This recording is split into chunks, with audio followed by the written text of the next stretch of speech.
कृष्ण राधे राधे जी सबको। माघ मास का तीसरा अध्याय।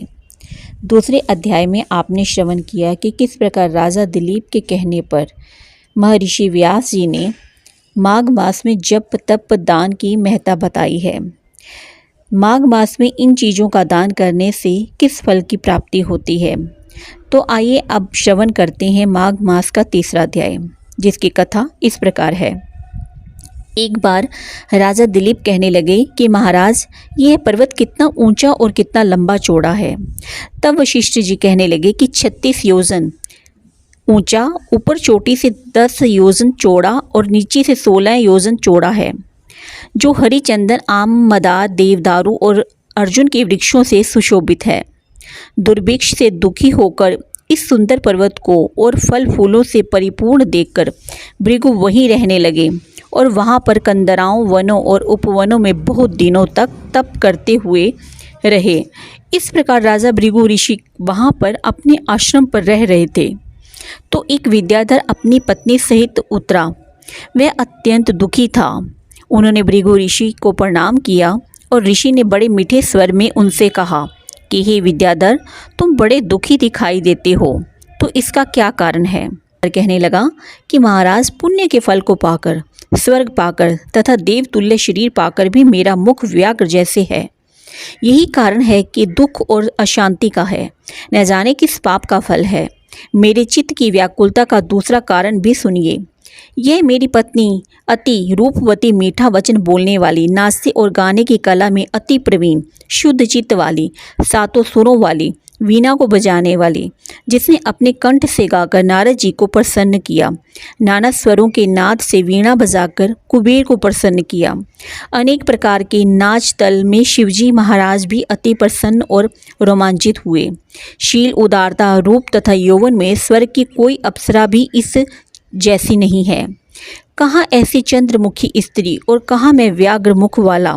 ये चिंता सदैव मेरे हृदय को जलाती है।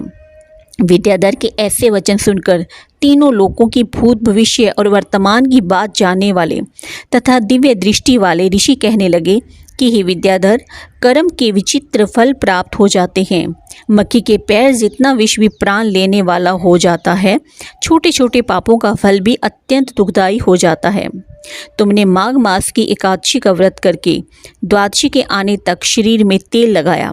इसी पाप कर्म से व्याघ्र हुए। एकादशी के दिन उपवास करके द्वादशी को तेल लगाने से राजा पुरवरा ने भी कुरूप शरीर पाया था। तब वह अपने कुरूपा शरीर को देखकर दुखी होकर हिमाचल पर्वत पर देव सरोवर के किनारे पर गया। प्रतिपूर्वक शुद्ध स्नान कर कुशा के आसन पर बैठकर भगवान कमल नेत्र वाले, पीताम्बर पहने, वनमाला धारण किए हुए, विष्णु का चिंतन करते हुए पुररवा ने 3 मास तक निराहार रहकर भगवान का चिंतन किया। इस प्रकार 7 जन्मों से प्रसन्न होने वाले भगवान राजा के 3 महीने के तप से ही अति प्रसन्न हो गई और माँ की शुक्ल पक्ष की एकादशी को प्रसन्न होकर भगवान ने अपने शंख के जल से राजा को पवित्र किया। भगवान ने उसके तेल लगाने के बाद याद दिलाकर सुंदर देवताओं का सा रूप दिया, जिसको देखकर उर्वशी भी उसको चाहने लगी और राजा सुकृत्य होकर अपनी पुरी को चला गया। भृगु ऋषि कहने लगे कि हे विद्याधर, इसलिए तुम क्यों दुखी होते हो।